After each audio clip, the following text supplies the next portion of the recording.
सलवार suit वाली मोर दिल के राजकुमारी।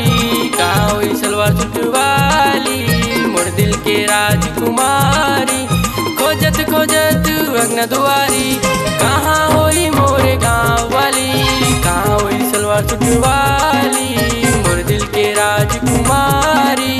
कहाँ हुई सलवार सूट वाली मोर दिल के राजकुमारी।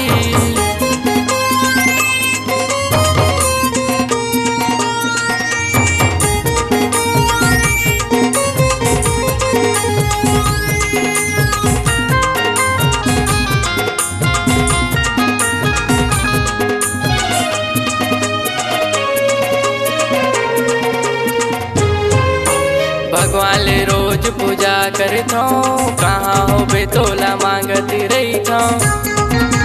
बैरी के आवाज मन में आथे चिड़ै चुरगुन तोर चेहरा बताथे।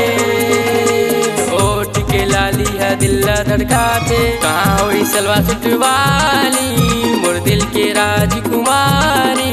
कहाँ हुई सलवार सूट वाली मोर दिल के राजकुमारी।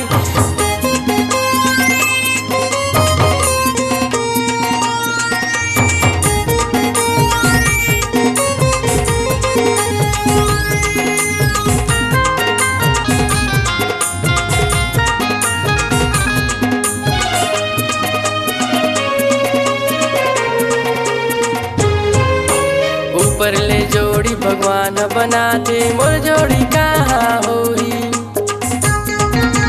गोरा गोरा गाल तोर नैन कजरारी मन मोर देखत रही। मन मोर देखत रही। कहाँ हुई सलवार सूट वाली मोर दिल के राजकुमारी।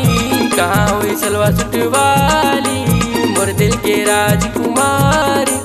खोजत खोजत मन के भीतरी सुनना हो गए मोर दिल गोरी। कहाँ हुई सलवार सूट वाली मोर दिल के राजकुमारी। कहाँ हुई सलवार सूट वाली मोर दिल के राजकुमारी।